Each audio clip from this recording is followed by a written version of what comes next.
everybody. I'm going to try and make this one a little bit quicker because the microphone's not staying in place, so I'm having to hold it with my hands, hence the lack of the pop filter because that also wouldn't stay in place. Anyways, a couple of updates quickly before we start. I've now got a 27-inch monitor and it's very bizarre to look at, so if I see anything a bit wrong, please excuse me. Or if the colours look a bit disjointed on the video, excuse that because I think that's a fault with the monitor, even though I don't think that's how it works, but I'll see. But looking at the camera now and setting the camera up in a still position is much easier. But anyways, Preston North End versus Huddersfield for the 4th time this season. Fucking count them up, boys. But yeah, 4 times this season we played Huddersfield, and this is probably the best of the best.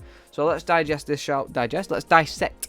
Let's dissect it, shall we, before I say anything stupid again.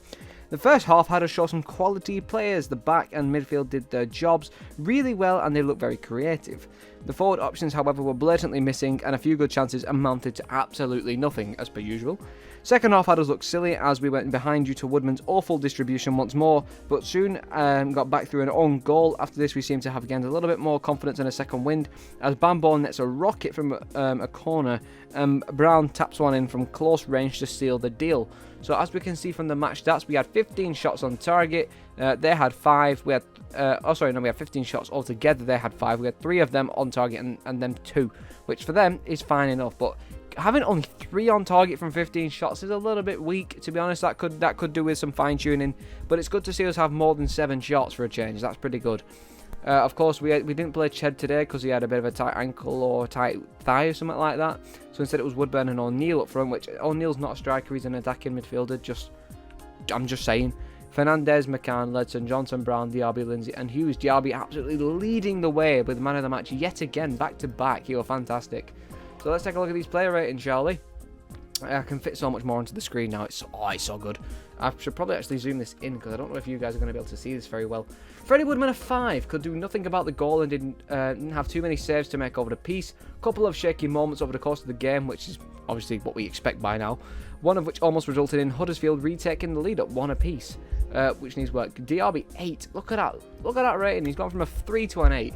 Superb from the big man at the back, was positive and aggressive on and off the ball from minute 1 and stepped up to score a brilliant second goal. His first for the club and one he won't forget. Made a vital block on the line at 1-1. Lindsay a 6, did enough back there to keep Huddersfield quiet for the most of the match. Lost the ball to Rodoni in a bad area in the first half but was bailed out by Hughes. To be honest, I don't know why I'm reading all this because I never usually do. Let me give my assessment instead of theirs. But that's fair enough. Hughes a 7. Calming presence, dead steady defending. Yep, fair enough. Showed good pace to recover after errors. Yeah, pretty much he was there to essentially correct what we did wrong. Brown a 7, who was solid enough, decent shift. First half was pretty abysmal, I think, but the second half was decent enough. Ledson a 6, made some very good tackles this game. So a shot saved in the first half, good shot as well. 1 error in the second half, but Hughes stepped in to deal with it. McCann a 7, busy as always, covering every blade of grass and impacting the game at both ends. Didn't quite connect with a couple of shots when the ball dropped kindly, I can agree with that. Fernandez a 6, on the front foot all game, looking to make things happen, delivered low crosses into dangerous areas even if the end product wasn't always there. Bit of miscommunication with Woodman in the build up to the town goal, again fair. Woodman an 8, I'd maybe give him a 7. Top performance from the number 20, a bright spark all match, with him willing to run at defenders and ask questions. His cross led to equalising goal, and as a threat throughout, okay, yeah, that's fair enough. But everything else in between in terms of general positioning, movement, whatever else, it could have been a bit more desirable. Johnson an 8, brought control to Peony's performance, kept the ball moving well from start to finish, created the first half chance for Ledson and Huddersfield, never really got close to him. Yeah, fair enough. O'Neill a 5, a good experience for him to start and he was always on the move, pressing and running into channels, a couple of nice touches in the first half before making way on the hour. It's just a shame he didn't do too much. This lad's capable of a lot and he's a very good player for his age, but he couldn't capitalise on this opportunity today and that's a big shame. Anyways, substitutes. Finlay brought on fresh legs to Peony's attack and kept making those runs like O'Neill did. Didn't see a great deal of the ball, but more valuable minutes. Again, same story.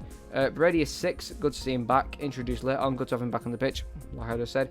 And then new debut, Caden Kamara. Professional debut for him, and he had half a chance after attacking the box and meeting a cross. Yeah, that's fair enough, fair dues. I can see those points being met. Now then, of course, as per usual, we'll do the points to make and the pros and cons before we sign off. The performance was all around good considering the opponent's display, which was pretty abysmal, let's be honest. Bambo was man of the match once again, in my opinion, with an incredible display and an amazing save to keep us in the game after the keeper fucked up. The young ones getting some time was good to see. The lack of scoring ability was blatantly obvious. And that's about it for the points to make. I don't have much to say, to be honest, apart from our general performance today was a lot better, and I hope this continues because we're going to need to continue it if we want any chance at the playoffs. Anyways, our pros, we had a great scoreline to win it. Bambo did brilliant, midfield looked creative for once, plenty of shots, and the young players get many valuable minutes. The only cons being the shots on target were low and the keeper's distribution was poor once more, which needs some work. Freddie Woodman can make some incredible saves as we've all seen, but his distribution is very weak, and I don't know why. He makes some very strange choices in terms of his distribution and maybe sometimes general positioning. But when it's time to make a clutch save, he's usually the man to do it. But when it comes to a simple save, he can't, simply because of these distribution and positioning errors. So with time, obviously Woodman will improve on that and he'll become a great keeper, blah blah blah blah.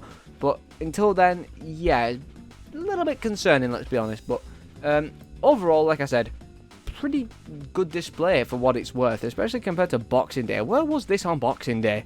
But overall, yeah, brilliant. Good to see us in the 4th round, but we're playing Spurs at home, and as you know, we're abysmal at home, so I don't know. My feelings are very mixed about this match. I'm really not sure what to think about it, but at the same time, I'm excited for it because it's going to be a full house. Probably a lot of people watching it on TV. So that'll make us a bit of money, hopefully to aid the transfer market. But at the same time, it's just, I don't know why. I've just noticed. I'm looking on my screen. The stats say 0 passes. That's not right. But yeah, anyways, apologies if this is a quicker one. I'm on a very tight schedule today, trying to do the best I can. I need to get a few pre-recorded, which I'll probably do tomorrow. But it's very like mix and match in terms of when making videos regarding January transfers, because everything changes within the next 10 seconds of me recording it, as you saw in the last video. So I can't make promises when recording transfer videos, but until then, thank you all for watching. I appreciate your patience in terms of content coming out, and I appreciate the support massively.